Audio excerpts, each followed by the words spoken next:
Marie made a triumphant gesture toward Manette. "That's it exactly," she said to Stanchion. "If you come here and don't know enough to get the joke on your own, then you deserve to have your nose tweaked a bit." "Except most of those people are the gentry," Stanchion said. "And our clever Jack doesn't have a patron yet." "What?" Marie said. "Threat put word out months ago. Why hasn't someone snatched you up?" "Ambrose Jackus," I explained. Her face didn't show any recognition. "Is he a musician?" "Baron's son," Willem said. She gave a puzzled frown. "How can he possibly keep you away from a patron?" "Ample free time and twice as much money as God," I said dryly. "His father is one of the most powerful men in Vintus," Manette added, then turned to Simon. "What is he, 16th in line to the throne?" 13th, Simon said sullenly. "The entire Surthen family was lost at sea 2 months ago. Ambrose won't shut up about the fact that his father's barely a dozen steps from being king." Manette turned back to Marie. "The point is, this particular Baron's son has got all manner of weight, and he's not afraid to throw it around." "To be completely fair," Stanchion said, "it should be mentioned that young Kvothe is not the savviest socialite in the Commonwealth." He cleared his throat. "As evidenced by tonight's performance." "I hate it when people call me young Kvothe," I said in an aside to Sim. He gave me a sympathetic look.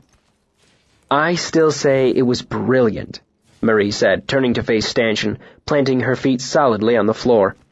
"It's the cleverest thing anyone's done here in a month, and you know it." I lay my hand on Marie's arm. "He's right," I said. "It was stupid."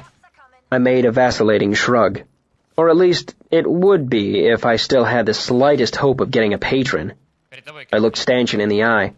"But I don't. We both know Ambrose has poisoned that well for me." "Wells don't stay poisoned forever," Stanchion said.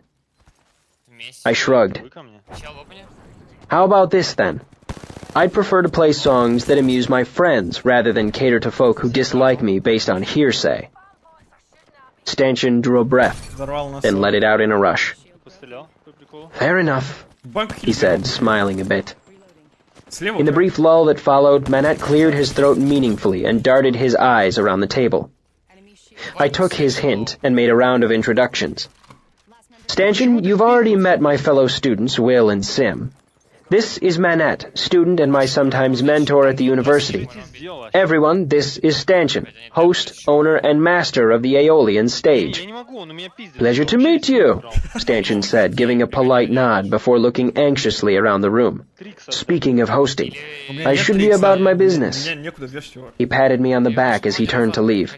"I'll see if I can put out a few fires while I'm at it." I smiled my thanks to him, then made a flourishing gesture. "Everyone, this is Marie. As you've already heard with your own ears, the Aeolian's finest fiddler. As you can see with your own eyes, the most beautiful woman in 1,000 miles. As your wit discerns, the wisest of—" Grinning, she swatted at me. "If I were half as wise as I am tall, I wouldn't be stepping in to defend you," she said. "Has poor Threp really been out stumping for you all this while?" I nodded. "I told him it was a lost cause." "It is if you keep thumbing your nose at folk," she said. "I swear I've never met a man who has your knack for lack of social grace.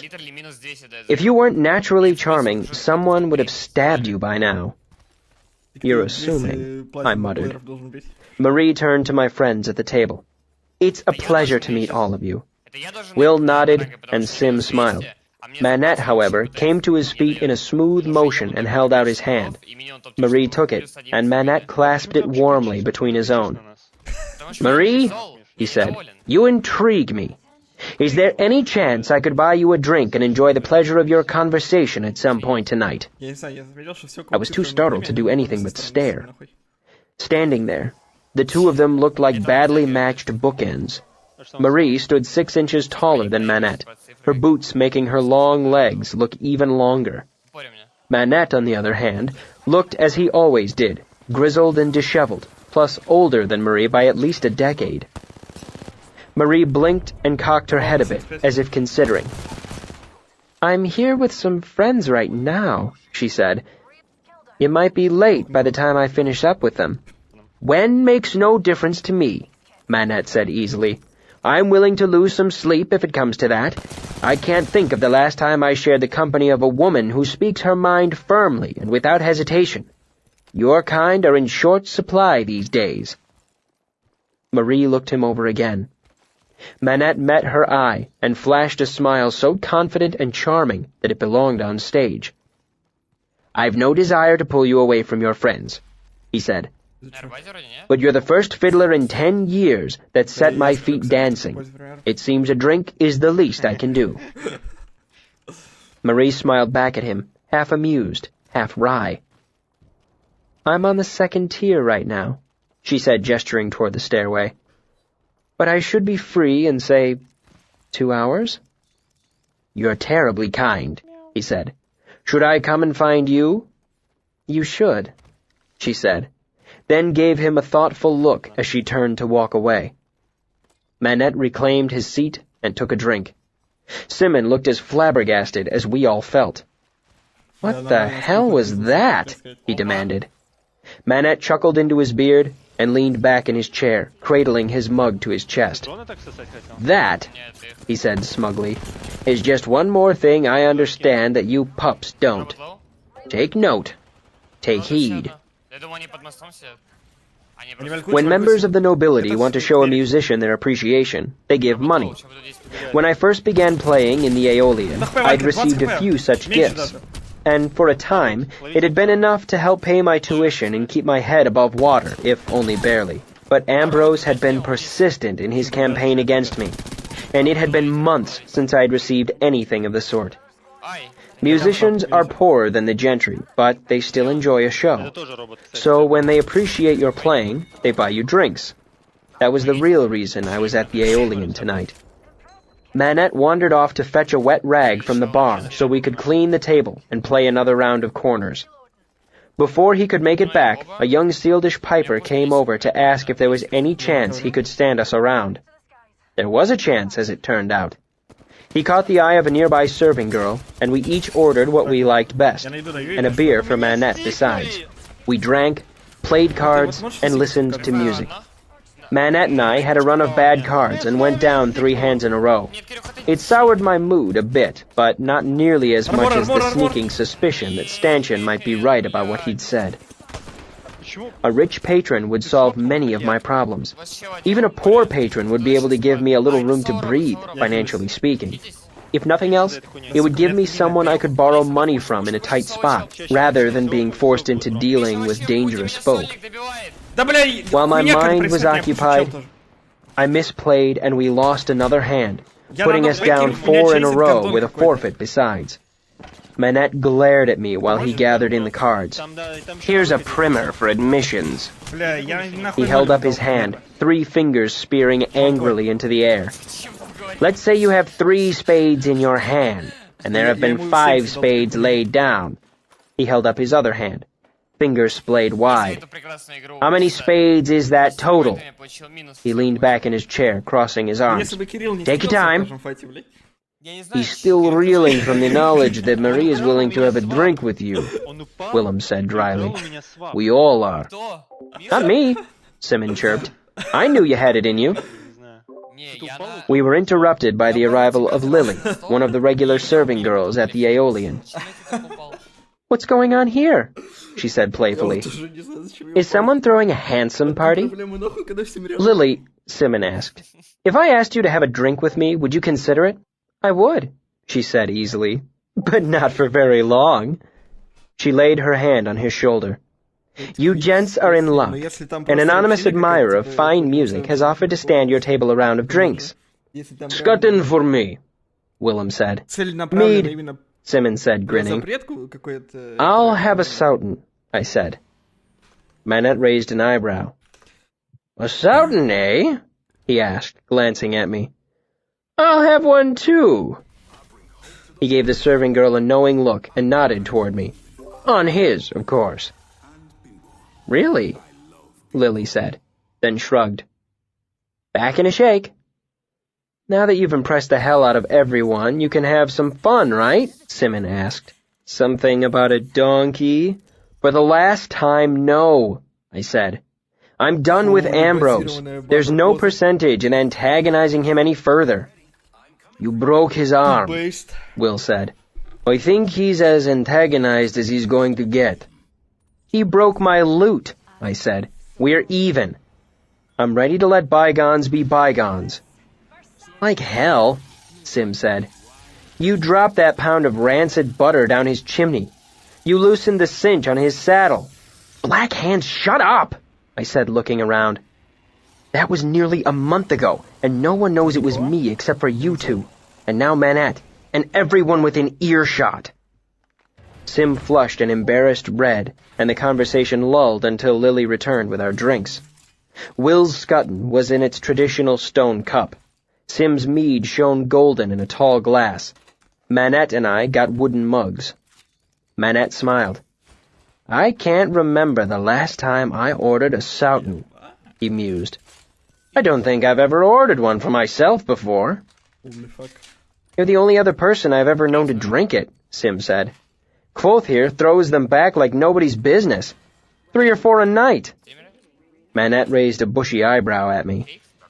They don't know? No. He asked. I shook my head as I drank out of my own mug, not sure if I should be amused or embarrassed. Manette slid his mug towards Simon, who picked it up and took a sip. He frowned and took another. Water? Manette nodded. It's an old whore's trick. You're chatting them up in the tap room of the brothel, and you want to show you're not like all the rest. You're a man of refinement, so you offer to buy a drink. He reached across the table and took his mug back from Sim. But they're working. They don't want a drink. They'd rather have the money. So they order a Soughton or a Peverett or something else.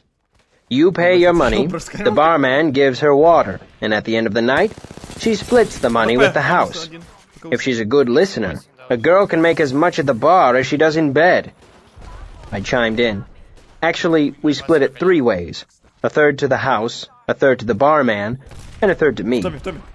You're getting screwed, then, Manette said frankly. The barman should get his piece from the house. I've never seen you order a Soughton at Anchor's, Sim said.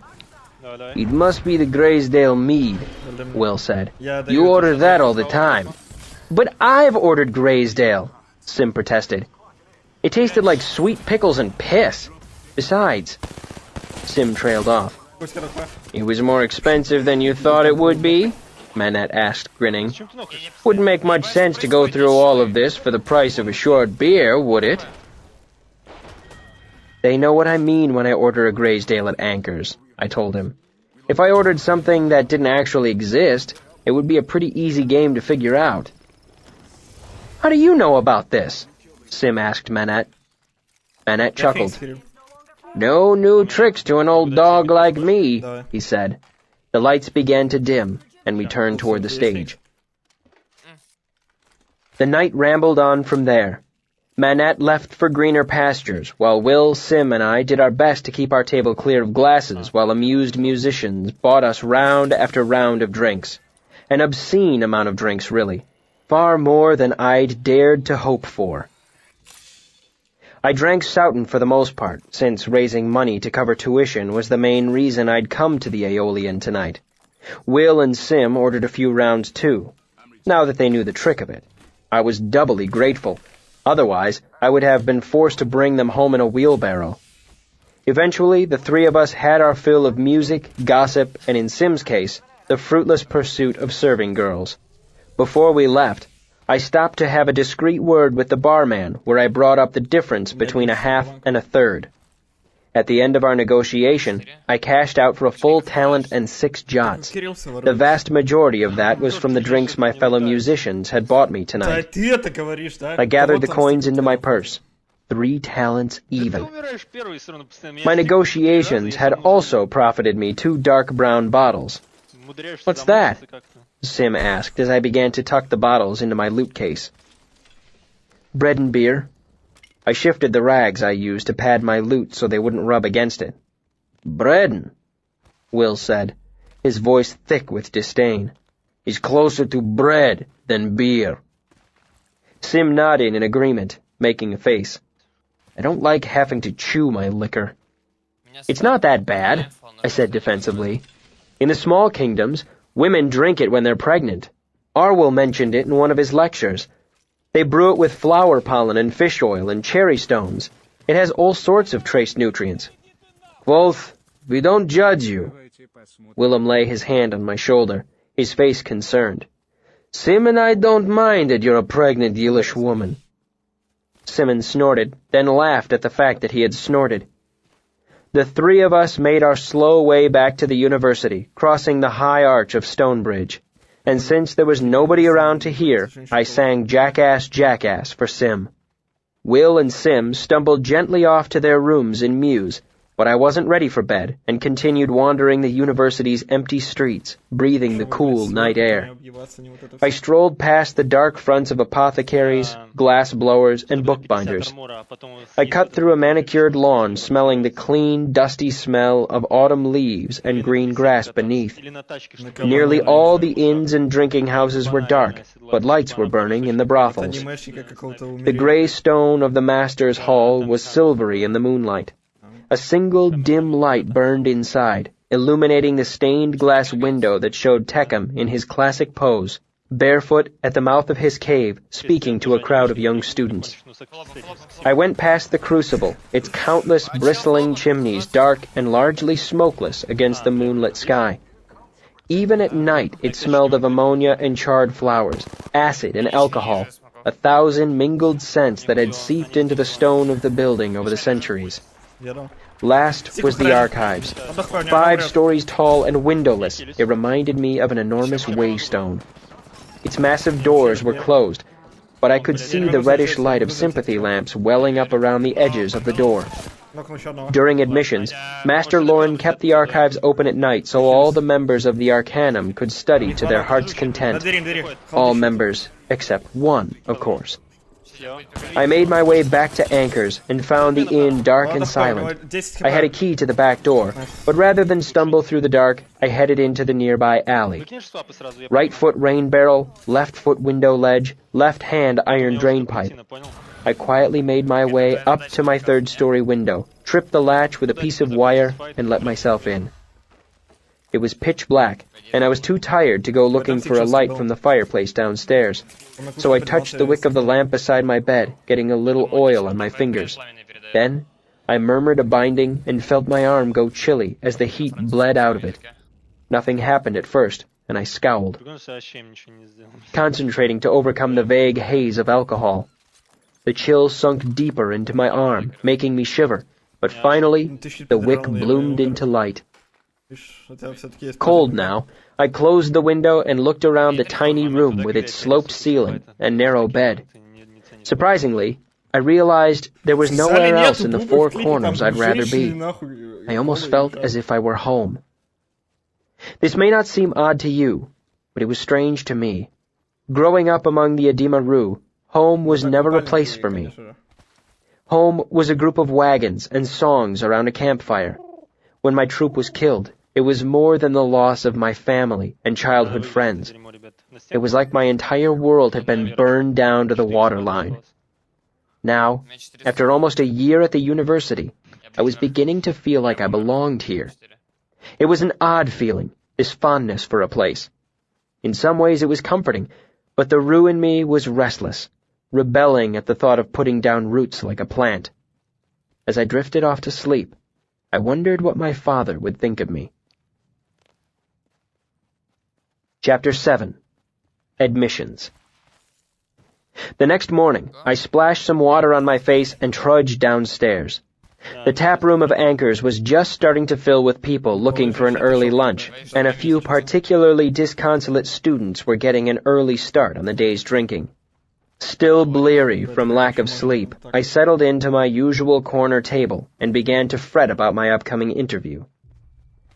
Kilvin and Elxadal didn't worry me. I was ready for their questions. The same was largely true of Arwell. but the other masters were all varying degrees of mystery to me. Every term, each master put a selection of books on display in tomes, the reading room in the archives. There were basic texts for the low-ranking Elir to study from, with progressively more advanced works for Relar and Elthe. Those books revealed what the masters considered valuable knowledge. Those were the books a clever student studied before admissions. But I couldn't wander into tomes like everyone else. I was the only student who had been banned from the archives in a dozen years, and everyone knew about it. Tomes was the only well-lit room in the whole building, and during admissions, there were always people there reading. So I was forced to find copies of the master's text buried in the stacks. You'd be amazed how many different versions of the same book there can be. If I was lucky, the volume I found was identical to the one the master had set aside in tomes. More often, the versions I found were outdated, expurgated, or badly translated. I'd done as much reading as possible over the last few nights, but hunting down the books took precious time, and I was still woefully unprepared. I was lost in these anxious thoughts when Anchor's voice caught my attention. "Actually, that's Kvothe right over there," he said. I looked up to see a woman sitting at the bar. She wasn't dressed like a student. She wore an elaborate burgundy dress with long skirts, a tight waist, and matching burgundy gloves that rose all the way to her elbows. Moving deliberately, she managed to get down off the stool without tangling her feet and made her way over to stand next to my table. Her blonde hair was artfully curled, and her lips were a deeply painted red. I couldn't help wondering what she was doing in a place like Anchor's. "Are you the one who broke the arm of that brat Ambrose Jackis?" she asked. She spoke Eturan with a thick, musical Modegan accent. While it made her a little difficult to understand, I'd be lying if I said I didn't find it attractive. The Modegan accent practically sweats sex. "I did," I said. "It wasn't entirely on purpose, but I did." "Then you must let me buy you a drink," she said in the tone of a woman who usually gets her way. I smiled at her, wishing I'd been awake more than 10 minutes so my wits weren't quite so fuddled. "You wouldn't be the first to buy me one on that account," I said honestly. "But if you insist, I'll have a Graysdale mead." I watched her turn and walk back to the bar. If she was a student, she was new. If she'd been here more than a handful of days, I would have heard about it from Sim, who kept tabs on all the prettiest girls in town, courting them with artless enthusiasm. The Modegan woman returned a moment later and sat across from me, sliding a wooden mug across the table. Anchor must have just finished washing it, as the fingers of her burgundy glove were wet where they had gripped the handle. She raised her own glass, filled with a deep red wine. "To Ambrose Jackis," she said with sudden fierceness. "May he fall into a well and die." I picked up the mug and took a drink, wondering if there was a woman within 50 miles of the university Ambrose hadn't treated badly. I wiped my hand discreetly in my pants. The woman took a deep drink of her wine and set her glass down hard. Her pupils were huge. Early as it was, she must have already been doing a fair piece of drinking. I could suddenly smell nutmeg and plum. I sniffed at my mug, then looked at the tabletop, thinking someone might have spilled a drink, but there was nothing. The woman across from me suddenly burst into tears. This was no gentle weeping either. It was like someone had turned a spigot.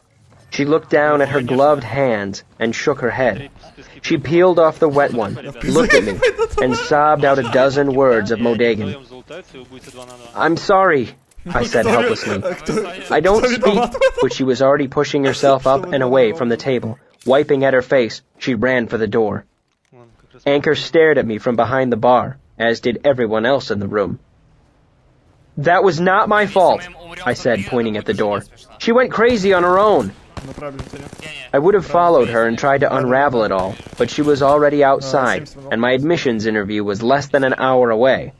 Besides, if I tried to help every woman Ambrose had ever traumatized, I wouldn't have time left for eating or sleeping. On the upside, the bizarre encounter seemed to have cleared my head, and I no longer felt gritty and thick with lack of sleep. I decided I might as well take advantage of it and get admissions out of the way. Sooner begun is sooner done, as my father used to say. On my way to Hollows, I stopped to buy a golden brown meat pie from a vendor's cart. I knew I'd need every penny for this term's tuition, but the price of a decent meal wasn't going to make much difference one way or the other. It was hot and solid, full of chicken and carrot and sage.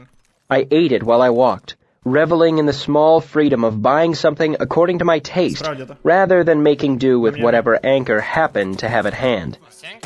As I finished the last bit of crust, I smelled honeyed almonds. I bought a large scoop in a clever pouch made from a dried corn husk. It cost me 4 drabs, but I hadn't had honeyed almonds in years, and some sugar in my blood wouldn't hurt when I was answering questions. The line for admissions wound through the courtyard.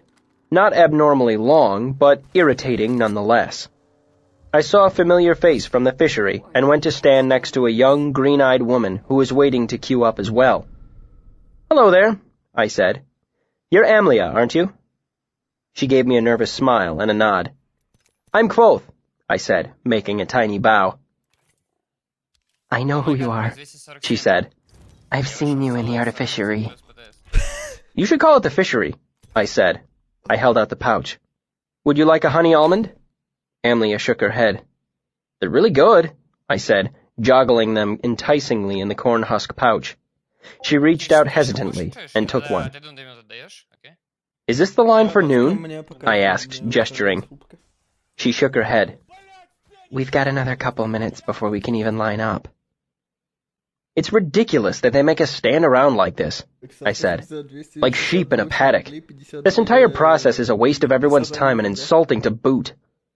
I saw a flicker of anxiety cross Amlia's face. "What?" I asked her. "It's just that you're talking a little loudly," she said, looking around. "I'm just not afraid to say what everybody else is thinking," I said. "The whole admissions process is flawed to the point of blinding idiocy. Master Kilvin knows what I'm capable of. So does Elk Zadal. Brandur doesn't know me from a hole in the ground. Why should he get an equal say in my tuition?" Amlia shrugged, not meeting my eye. I bit into another almond and quickly spit it onto the cobblestones. Bah! I held them out to her. "Do these taste like plums to you?" She gave me a vaguely disgusted look, then her eyes focused on something behind me. I turned to see Ambrose moving through the courtyard towards us. He cut a fine figure, as he always did, dressed in clean white linen, velvet, and brocade. He wore a hat with a tall white plume, and the sight of it made me unreasonably angry. Uncharacteristically, he was alone, devoid of his usual contingent of toadies and bootlickers. "Wonderful," I said as soon as he came within earshot. "Ambrose, your presence is the horseshit frosting on the horseshit cake that is the admissions interview process." Surprisingly, Ambrose smiled at this. "Ah, Kvothe. I'm pleased to see you too. I met one of your previous lady loves today," I said. "She was dealing with the sort of profound emotional trauma I assume comes from seeing you naked." His expression soured a little at that, and I leaned over and spoke to Amlia in a stage whisper. "I have it on good report that not only does Ambrose have a tiny, tiny penis, but he can only become aroused when in the presence of a dead dog, a painting of the Duke of Gibeah, and a shirtless galley drummer." Amlia's expression was frozen. Ambrose looked at her. "You should leave," he said gently. "There's no reason you should have to listen to this sort of thing." Amlia practically fled. "I'll give you that," I said, watching her go. "Nobody can make a woman run like you." I tipped an imaginary hat. "You could give lessons. You could teach a class." Ambrose just stood, nodding contentedly and watching me in an oddly proprietary way. "That hat makes you look like you fancy young boys," I added, "and have a mind to slap it right off your head if you don't piss off." I looked at him. "Speaking of which, how's the arm?" It's feeling a great deal better at the moment, he said pleasantly. He rubbed at it absent-mindedly as he stood there, smiling. I popped another almond into my mouth, then grimaced and spit it out again. What's the matter? Ambrose asked. Don't fancy plum? Then, without waiting for an answer, he turned and walked away. He was smiling. It says a great deal for my state of mind that I simply watched him go, confused. I lifted the pouch to my nose and took a deep breath. I smelled the dusty smell of the corn husk, honey, and cinnamon. Nothing at all of plum or nutmeg. How could Ambrose possibly know? Then everything came crashing together in my head. At the same time, noon bell rang out, and everyone with a tile similar to mine moved to join the long line winding through the courtyard. It was time for my admissions exam. I left the courtyard at a dead run. I pounded frantically on the door, out of breath from running up to the third floor of Muse. Simon! I shouted. Open this door and talk to me! Along the hallway, doors opened and students peered out at the commotion. One of the heads peering out was Simmons, his sandy hair in disarray. Quoth? He said. What are you doing? That's not even my door. I walked over, pushed him inside his room, and closed the door behind us. Simon, Ambrose drugged me. I think there's something not right in my head, but I can't tell what it is. Simon grinned. I've thought that for a... He trailed off, his expression turning incredulous. What are you doing? Don't spit on my floor. I have a strange taste in my mouth, I explained. I don't care, he said, angry and confused. What's wrong with you? Were you born in a barn? I struck him hard across the face with the flat of my hand, sending him staggering up against the wall. I was born in a barn, actually, I said grimly. Is there something wrong with that? Sim stood with one hand braced against the wall, the other against the reddening skin of his cheek, his expression pure astonishment. What in God's name is wrong with you? Nothing's wrong with me, I said. But you do well to watch your tone. I like you well enough, but just because I don't have a set of rich parents doesn't mean you're one whit better than me. I frowned and spit again. God, that's foul. I hate nutmeg. I have ever since I was a child. A sudden realization washed over Sim's face. The taste in your mouth, he said. Is it like plums and spice? I nodded. It's disgusting. God's gray ashes, Sim said, his voice hushed in grim earnest. Okay, you're right. You've been drugged. I know what it is. He trailed off as I turned around and started to open the door. What are you doing? I'm going to go kill Ambrose, I said, for poisoning me. It's not a poison, it's... He stopped speaking abruptly, then continued in a calm, level voice. Where did you get that knife? I keep it strapped to my leg under my pants, I said, for emergencies. Sim drew a deep breath, then let it out. Could you give me a minute to explain before you go kill Ambrose? I shrugged. Okay. Would you mind sitting down while we talk? He gestured to a chair. I sighed and sat down. Fine, but hurry. I've got admissions soon. Sim nodded calmly and sat on the edge of his bed, facing me. Okay. You know when someone's been drinking and they get it into their head to do something stupid, and you can't talk them out of it even though it's obviously a bad idea? I laughed. Like when you wanted to go talk to that Harper girl outside the Aeolian and threw up on her horse? He nodded. Exactly like that. There's something an alchemist can make that does the same thing, but it's much more extreme. I shook my head. I don't feel drunk in the least. My head is clear as a bell. Sim nodded again. It's not like being drunk, he said. It's just that one piece of it. It won't make you dizzy or tired. It just makes it easier for a person to do something stupid. I thought about it for a moment. I don't think that's it, I said. I don't feel like I want to do anything stupid. There's one way to tell, Sim said. Can you think of anything right now that seems like a bad idea? I thought for a moment, tapping the flat of the knife's blade idly against the edge of my boot. It would be a bad idea to... I trailed off. I thought for a longer moment. Sim looked at me expectantly. To jump off the roof? My voice curled up at the end, making it a sort of question. Sim was quiet. He kept looking at me. I see the problem, I said slowly. I don't seem to have any behavioral filters. Simon gave a relieved smile and nodded encouragingly. That's it exactly. All your inhibitions have been sliced off so cleanly, you can't even tell they're gone. But everything else is the same. You're steady, articulate, and rational. You're patronizing me, I said, pointing at him with the knife. Don't. He blinked. Fair enough. Can you think of a solution to the problem? Of course. I need some sort of behavioral touchstone. You're going to need to be my compass, because you still have your filters in place. I was thinking the same thing, he said. So you'll trust me?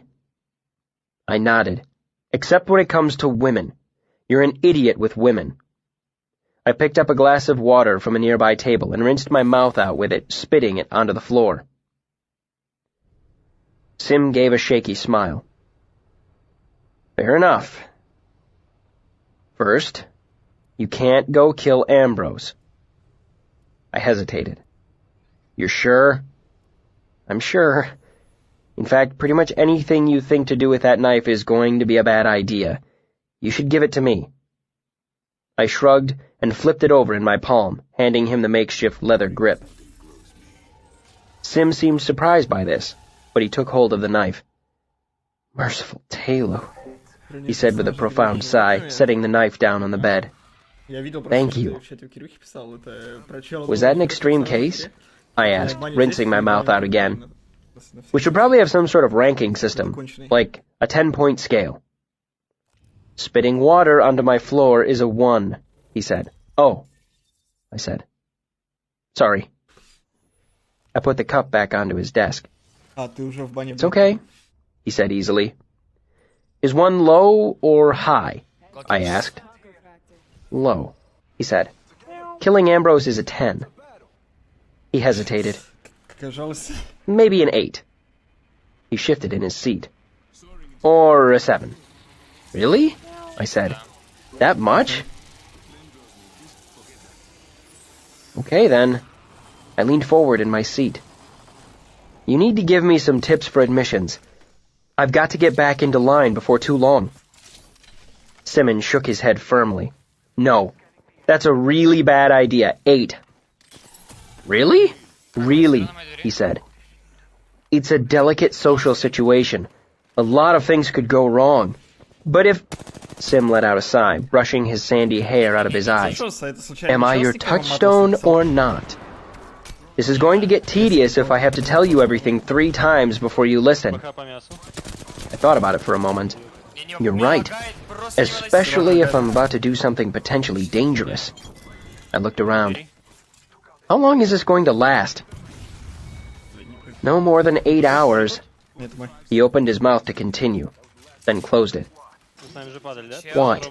I asked. Sim sighed. There might be some side effects. It's lipid soluble, so it will hang around in your body a bit. You might experience occasional minor relapses brought about by stress, intense emotion, exercise. He gave me an apologetic look. They'd be like little echoes of this. I'll worry about that later, I said. I held out my hand. Give me your admissions tile. You can go through now. I'll take your slot. He spread his hands helplessly. I've already gone, he explained. Taylor's tits and teeth, I cursed. Fine. Go get fella. He waved his hands violently in front of himself. No, 10. I laughed. Not for that. She has a slot late on kindling. You think she'll trade with you? She's already offered. Sim got to his feet. I'll go find her. I'll stay here, I Меня 2 said. раза просканило, блядь. Sim gave an enthusiastic nod and looked nervously around the room. It's probably safest if you don't do anything while I'm gone, he said as he opened the door. Just sit on your hands until I get back. А у меня чел стоял просто спиной ко мне, короче, вот тут вот... Sim was only gone for 5 minutes, which was probably for the best. There was a knock on the door. It's me. Sim's voice came through the wood. Is everything all right in there? You know what's strange? I said to him through the door. I tried to think of something funny I could do while you were gone, but I couldn't. I looked around at the room. I think that means humor is rooted in social transgression. I can't transgress because I can't figure out what would be sociably unacceptable. Everything seems the same to me. You might have a point, he said, then asked, Did you do something anyway? No, I said. I decided to be good. Did you find Fella? I did. She's here, but before we come in, you have to promise not to do anything without asking me first. Fair? I laughed. Fair enough. Just don't make me do stupid things in front of her. I promise, Sim said. Why don't you sit down, just to be safe? I'm already sitting, I said. Sim opened the door. I could see Fella peering over his shoulder. Hello, Fella, I said. I need to trade slots with you. First, Sim said, you should put your shirt back on. That's about a 2. Oh, I said. Sorry, I was hot. You could have opened the window. I thought it would be safer if I limited my interactions with external objects, I said. Sim raised an eyebrow. That's actually a really good idea. It just steered you a little wrong in this case. Wow, I heard Fella's voice from the hallway. Is he serious? Absolutely serious, Sim said. Honestly, I don't think it's safe for you to come in. I tugged my shirt on. Dressed, I said. I'll even sit on my hands if it will make you feel better. I did just that, tucking them under my legs. Sim let Fella inside, then closed the door behind her. Fella, you are just gorgeous, I said. I would give you all the money in my purse if I could just look at you naked for 2 minutes. I'd give everything I own, except my loot. It's hard to say which of them blushed a deeper red. I think it was Sim. I wasn't supposed to say that, was I? I said. No, Sim said. That's about a 5. But that doesn't make any sense, I said. Women are naked in paintings. People buy paintings, don't they? Women pose for them. Sim nodded. That's true, but still, just sit for a moment and don't say or do anything, okay? I nodded. I can't quite believe this, Fella said, the blush fading from her cheeks. I can't help but think the two of you are playing some sort of elaborate joke on me. I wish we were, Simmons said. This stuff is terribly dangerous. How can he remember naked paintings and not remember you're supposed to keep your shirt on in public? She asked Sim, her eyes never leaving me. It just didn't seem very important, I said. I took my shirt off when I was whipped. That was public. It seems a strange thing to get in trouble for. Do you know what would happen if you tried to knife Ambrose? Simon asked. I thought for a second. It was like trying to remember what you'd eaten for breakfast a month ago. There'd be a trial, I suppose, I said slowly. And people would buy me drinks. Fella muffled a laugh behind her hand. How about this? Simon asked me. Which is worse, stealing a pie or killing Ambrose? I gave it a moment's hard thought. A meat pie or a fruit pie? Wow, Fella said breathlessly. That's... She shook her head. It almost makes my skin crawl. Simon nodded. It's a terrifying piece of alchemy. It's a variation of a sedative called a plumb bob. You don't even have to ingest it. It's absorbed straight through the skin. Fella looked at him. How do you know so much about it? Sim gave a weak smile. Mandrag lectures about it in every alchemy class he teaches. I've heard the story a dozen times by now. It's his favorite example of how alchemy can be abused. An alchemist used it to ruin the lives of several government officials in Aetur about 50 years ago. He only got caught because a countess ran amok in the middle of a wedding, killed a dozen folk, and... Sim stopped shaking his head. Anyway, it was bad. Bad enough that the alchemist's mistress turned him over to the guards. I hope he got what he deserved. And with some despair, Sim said grimly. The point is, it hits everyone a little differently. It's not a simple lowering of inhibition. There is an amplification of emotion, a freeing up of hidden desire combined with a strange type of selective memory, almost like a moral amnesia. I don't feel bad, I said. I feel pretty good, actually, but I'm worried about admissions. Sim gestured. See? He remembers admissions. It's important to him, but other things are just... gone. Is there a cure? Fella asked nervously. Shouldn't we take him to the Medica? Simon looked nervous. I don't think so. They might try a purgative, but it's not as if there's a drug working through him. Alchemy doesn't work like that. He's under the influence of unbound principles. You can't flush those out the way you'd try to get rid of mercury or ophalum. A purgative doesn't sound like much fun, I added. If my vote counts for anything. And there's a chance they might think he's cracked under admissions stress, Sim said to Fella. That happens to a few students every term. They'd stick him in Haven until they were sure. I was on my feet, my hands clenched into fists. I'll be cut to pieces in hell before I let them stick me in Haven, I said, furious. Even for an hour, even for a minute. Sim blanched and took a step back, raising his hands defensively, palms out. But his voice was firm and calm. Both? I'm telling you 3 times. Stop. I stopped. Fella was watching me with wide, frightened eyes. Simon continued firmly. Both? I'm telling you 3 times. Sit down. I sat. Standing behind him, Fella looked at Simon, surprised. Thank you, Simon said graciously, lowering his hands. I agree. The Medica isn't the best place for you. We can just ride this out here. That sounds better to me too, I said. Even if things did go smoothly at the Medica, Simon added. I expect you will be more inclined to speak your mind than usual. He gave a small wry smile. Secrets are the cornerstone of civilization, and I know you have a few more than most folk. I don't think I have any secrets, I said.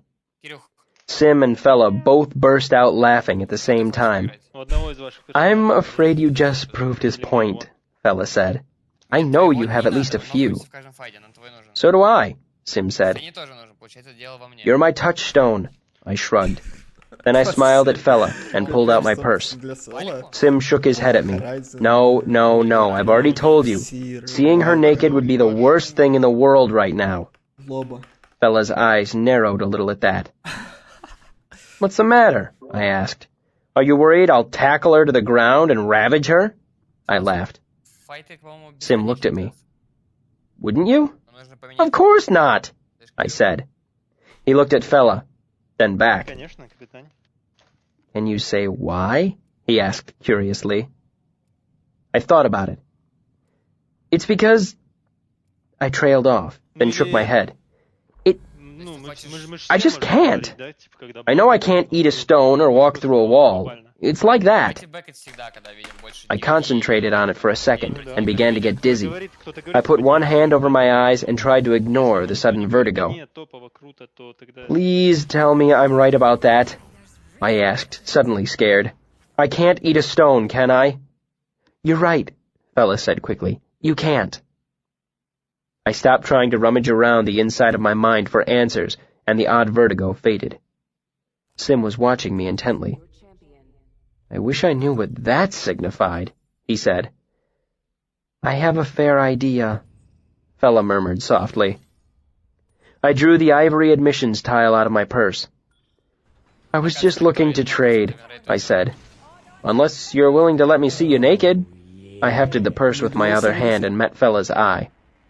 Sim says it's wrong, but he's an idiot with women. My head might not be screwed on quite as tightly as I'd like, but I remember that clearly. It was 4 hours before my inhibitions began to filter back, and 2 more before they were firmly in place. Simmons spent the entire day with me, patient as a priest, explaining that no, I shouldn't go buy us a bottle of brand. No, I shouldn't go kick the dog that was barking across the street. No, I shouldn't go to Imre and look for Denna. No. 3 times no. By the time the sun went down, I was back to my regular, semi-moral self.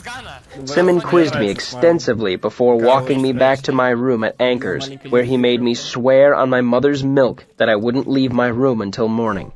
I swore. But all was not right with me. My emotions were still running hot, flaring up at every little thing. Worse, my memory hadn't simply returned to normal. It was back with a vivid and uncontrollable enthusiasm. It hadn't been that bad when I was with Simon. His presence was a pleasant distraction. But alone in my small garret room in Anchor's, I was at the mercy of my memory. It was as if my mind was determined to unpack and examine every sharp and painful thing I had ever seen. You might think the worst memories were those of when my troop was killed, of how I came back to our camp and found everything aflame, the unnatural shapes my parents' bodies made in the dim twilight, the smell of scorched canvas and blood and burning hair, memories of the ones who killed them, of the Chandrian, of the man who spoke to me, grinning all the while, of Cinder. These were bad memories, but over the years I had brought them out and handled them so often there was hardly a sharp edge left to them. I remembered the pitch and timbre of Haliax's voice as clearly as my father's. I could easily bring to mind the face of Cinder, his perfect smiling teeth, his white curling hair, his eyes black as beads of ink, his voice full of winter's chill, saying, "Someone's parents have been singing entirely the wrong sorts of songs." You would think these would be the worst memories, but you would be wrong. No, the worst memories were those of my young life. The slow roll and bump of riding in the wagon, my father holding the reins loosely, his strong hands on my shoulders, showing me how to stand on the stage so my body said proud, or sad, or shy, his fingers adjusting mine on the strings of his lute, my mother brushing my hair, the feel of her arms around me, the perfect way my head fit into the curve of her neck, how I would sit, curled in her lap next to the fire at night, drowsy and happy and safe. These were the worst memories, precious and perfect, sharp as a mouthful of broken glass. I lay in bed, clenched into a trembling knot, unable to sleep, unable to turn my mind to other things, unable to stop myself from remembering again and again and again. Then there came a small tapping at my window, a sound so tiny I didn't notice it until it stopped. Then I heard the window ease open behind me. "Both?" Ari said softly. I clenched my teeth against the sobbing and lay still as I could, hoping she would think I was asleep and leave. "Both?" she called again. "I brought you..." There was a moment of silence. Then she said, "Oh." I heard a soft sound behind me. The moonlight showed her tiny shadow on the wall as she climbed through the window. I felt the bed move as she settled onto it. A small, cool hand brushed the side of my face. "It's okay," she said quietly. "Come here." I began to cry quietly, and she gently uncurled the tight knot of me until my head lay in her lap. She murmured, brushing my hair away from my forehead, her hands cool against my hot face. "I know," she said sadly. "It's bad sometimes, isn't it?" She stroked my hair gently, and it only made me cry harder. I could not remember the last time someone had touched me in a loving way. I know, Живой? she Живой, said. блядь. Миша. Да, You have a кракнула. stone in your heart, and some days it's so heavy, there's nothing to be done. Он мне But стоп you don't ебал have to тоже. be alone for it. You should have come to me. I understand. Хорош, Кирилл. Ты самый жесткий. My body clenched, and suddenly the taste of plum filled my mouth again. I miss her, I said before I realized I was speaking. Then I bit it off before I could say anything else. I clenched my teeth and shook my head furiously like a horse fighting its reins. Он специально это делает, блядь, хит-шилдов нету, Кирилл. You can say it, Я ищу, пытаюсь. Ari said gently. Пока. I shook again, tasted plum, and suddenly the words were pouring out of me. Пожалуйста, не надо. She said I sang before I spoke. Я умру, блядь. She said when I was just a baby, she had the habit of humming when she held me. Нет, хит. Nothing like a song, just a descending third, just a soothing sound. Then one day she was walking me around the camp and she heard me echo it back to her, 2 octaves higher, a tiny piping third. She said it was my first song. We sang it back and forth to each other for years. У меня все, нету хп. I choked and clenched my teeth. Побежал в зону. Походу You все. can say it, Ari said А у вас softly. есть хпшки? Сколько? Нет. It's okay if you say it. Блять, походу все. I'm never gonna see her again, I choked out. Реально, это Then- всё КГ? I began to cry in earnest. Мне 22. Зачем я вас еще резал? Надо было It's улетать. okay, Ari said softly. Стой, стой, вот я труп нашел. I'm here. О, тут есть. You're всё. safe. Шилд, а вы молчали. А я не чекал его, Кирилл. Chapter 8. Оскара нахуй. Questions. The next few days were neither pleasant nor productive. Fella's admissions slot was at the very end of the span, so I attempted to put the extra time to good use. I tried to do some piecework in the fishery, but quickly returned to my room when I broke down crying halfway through inscribing a heat funnel. Зачем, Not блядь, only надо? couldn't I maintain the proper alar, but the last thing I needed was for people to think I'd cracked under the stress of admissions. Later that night, when I tried to crawl through the narrow tunnel into the archives, the taste of plum flooded my mouth, and I was filled with a mindless fear of the dark, confining space. Luckily, I'd only gone a dozen feet, but even so, I almost gave myself a concussion struggling backwards out of the tunnel, and my palms were scraped raw from my panicked scrabbling against the stone. So I spent the next 2 days pretending I was sick and keeping to my tiny room. I played my lute, slept fitfully, and thought dark thoughts of Ambrose. Anchor was cleaning up when I came downstairs. "Feeling better?" he asked. A bit, I said. Так на, Yesterday, I'd only had 2 plum echoes, and they were very brief. Better yet, I'd managed to sleep the whole night through. It seemed I was through the worst of it. You hungry? Кирилл, ты доволен? I shook my head. Admissions today. Anchor frowned. You should have something then. An apple. А он не забрался. He он не bustled забрался. around behind the bar, then brought out a pottery mug and a heavy jug. Have some milk, too. I've got to make use of it before it turns. Внутри X, это всё. Damn Iceless started giving up the ghost a couple days ago. 3 talents solid that thing cost me. Ебать, не пофиксили с 301? I knew I shouldn't have wasted money on it with ice so cheap around here. И это всё. I leaned over the bar and peered at the long wooden box tucked away among the mugs and bottles. Они тебе не помогут, Кирилл. I could take a look at it for you, I offered. О, пацаны. Anchor raised an eyebrow. Can you do something with it? Она боксер. I can look, I said. Could be something simple I could fix. Я тебе Anchor shrugged. 3 медкита дал. You can't break it more than it's already broken. He wiped his hands on his apron and motioned me behind the bar. Уже с одним, понимаешь? I'll do you a couple eggs while you're having your look. I should use those up too. He opened the long box, took out a handful of eggs, then walked back into the kitchen. I made my way around the corner of the bar and knelt to look at the Iceless. У меня... It was a stone-lined box the size of a small traveling trunk. Anywhere other than the university, it would have been a miracle of artificing, a luxury. Here, where such things were easy to come by, it was just another piece of needless god-bothering that wasn't working properly. It was about as simple a piece of artificing as could be made. No moving parts at all. Just 2 flat bands of tin covered in sigildry that moved heat from one end of the metal band to the other. It was really nothing more than a slow, inefficient heat siphon. I crouched down and rested my fingers on the tin bands. The right-hand one was warm, meaning the half on the inside would be correspondingly cool.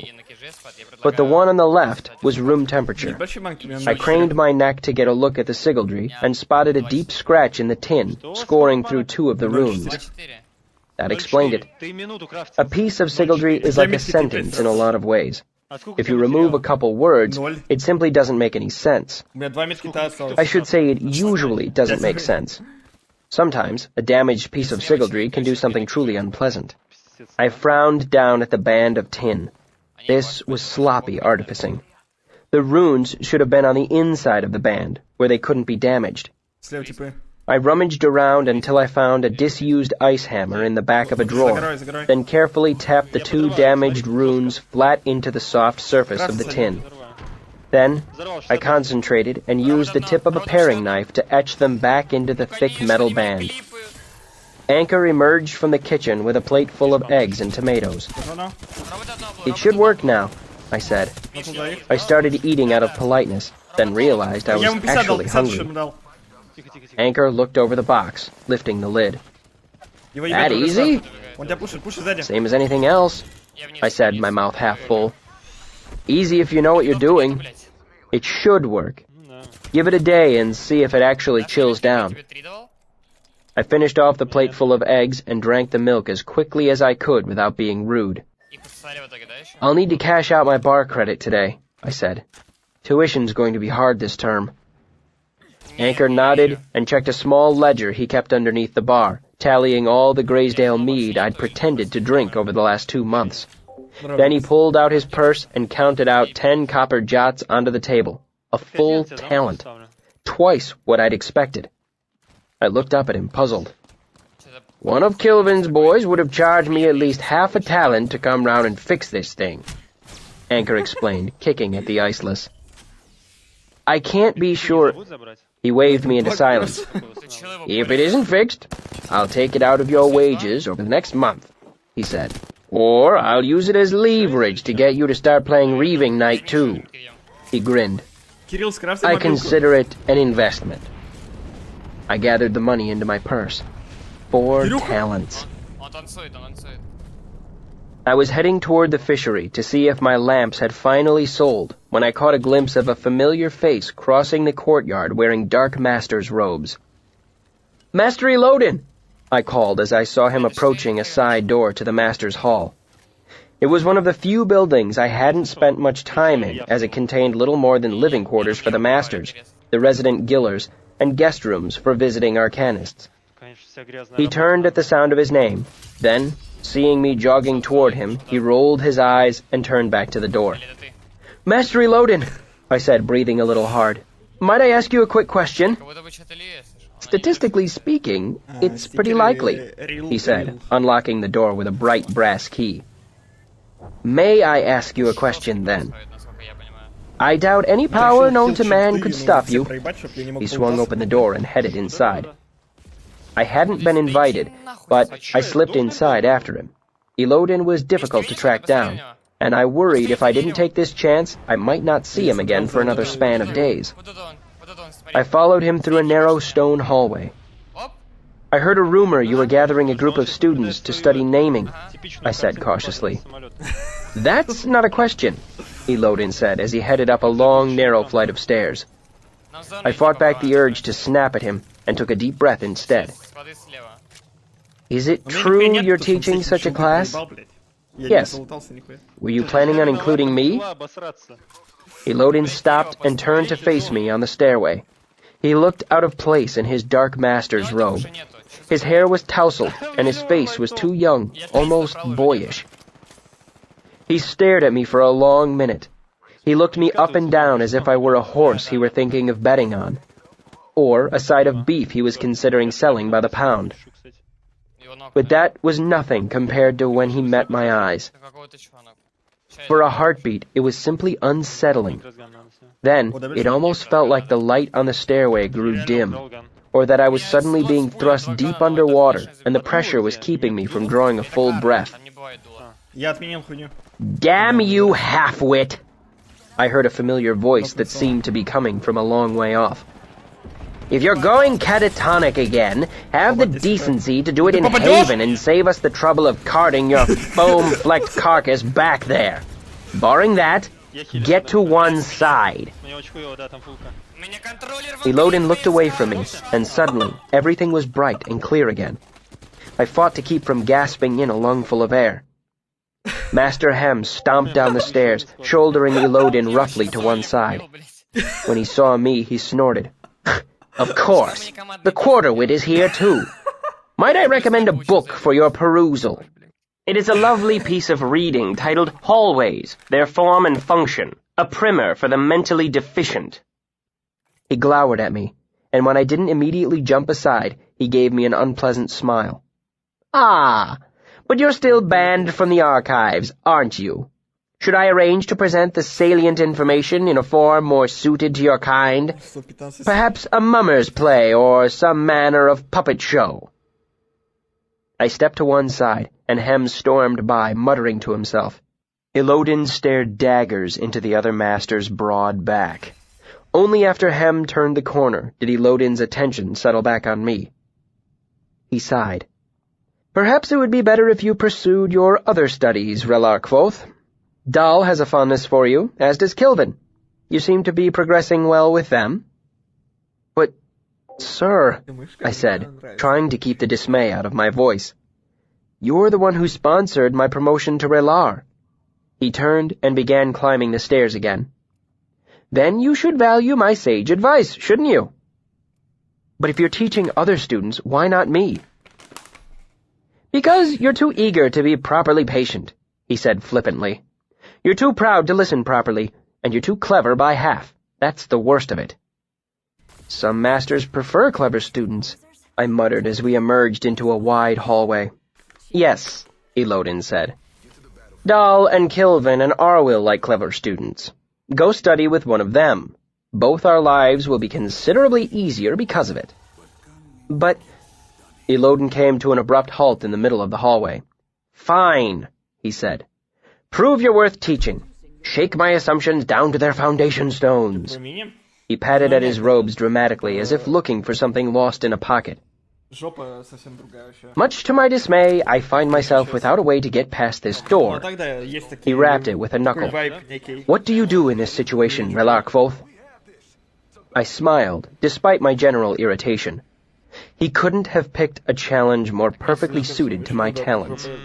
I pulled a long, slender piece of spring steel out of a pocket in my cloak, then knelt in front of the door and eyed the keyhole. The lock was substantial, made to last, but while large, heavy locks look impressive. They're actually easier to circumvent if they're well maintained. This one was. It took me the space of 3 slow breaths to trip it with a satisfying ka-tick. I stood up, brushed off my knees, and swung the door inward with a flourish. For his part, Elodin did seem somewhat impressed. His eyebrows went up as the door swung open. Clever, he said as he walked inside. I followed on his heels. I'd never really wondered what Elodin's rooms were like, but if I'd guessed, it wouldn't have been anything resembling this. They were huge and lavish, with high ceilings and thick rugs. Old wood paneled the walls, and tall windows let in the early morning light. There were oil paintings and massive pieces of ancient wooden furniture. It was bizarrely ordinary. Elodin moved quickly through the entryway, through a tasteful sitting room, then into the bedroom. Call it a bed chamber, rather. It was huge, with a 4-post bed big as a boat. Elodin threw open a wardrobe and started removing several long, dark robes similar to the one he was wearing. Here, Elodin shoved robes into my arms until I couldn't hold any more. Some were everyday cotton, but others were fine linen or rich, soft velvet. He lay another 6 robes over his own arm and carried them back into the sitting room. We passed old bookshelves lined with hundreds of books and a huge polished desk. One wall was taken up with a large stone fireplace, big enough to roast a pig, though there was currently only a small fire smoldering there, keeping away the early autumn chill. Elodin lifted a crystal decanter off a table and went to stand in front of the fireplace. He dumped the robes he was carrying into my arms so I could barely see over the top of them. Снайпер-мага. Delicately lifting the top off the decanter, he sipped at the contents and raised an eyebrow appreciatively, holding it up to the light. I decided to try again. Master Elodin, why don't you want to teach me naming? That's the wrong question, he said, and upended the decanter onto smoldering coals in the fireplace. As the flames licked up hungrily, he took his armload of robes back and fed a velvet one slowly into the fire. It caught quickly, and when it was blazing away, he fed the others onto the fire in quick succession. The result was a great smoldering pile of cloth that sent thick smoke billowing up the chimney. Try again.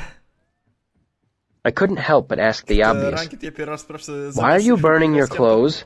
Ну, с тобой, то есть? Nope, not even close to the right question, he said, as he took more robes out of my arms and piled them into the fireplace. Then, Elodin grabbed the handle for the flue and pulled it closed with a metallic clank. Great clouds of smoke began to pour into the room. Elodin coughed a bit, then stepped back and looked around in a vaguely satisfied way. I suddenly realized what was going on. Они крафтятся. Oh, God, I said. Whose rooms are these? Elodin gave a satisfied nod. Знают. Very good. Напротив меня. I would also have accepted, why don't you have a key for this room? Or, what are we doing in here? Бля, у них там нет. He looked down at me, his eyes serious. Робот крак. Doors are locked for a reason. People who don't have keys are supposed to stay out, for a reason. He nudged the heap of smoldering cloth with one foot, as if reassuring himself it would stay in the fireplace. You know you're clever. That's your weakness. You assume you know what you're getting into, but you don't. Elodin turned to look at me, his dark eyes serious. Ну, блядь, ну все, мне пизда, он меня сейчас запушит. Мне пизда. Бля, ща, надо в камушки немного. Бля, это лучшие в мире игроки? Почему я Но они вижу... показали очень тактичную, слаженную, суперскую, зверскую игру.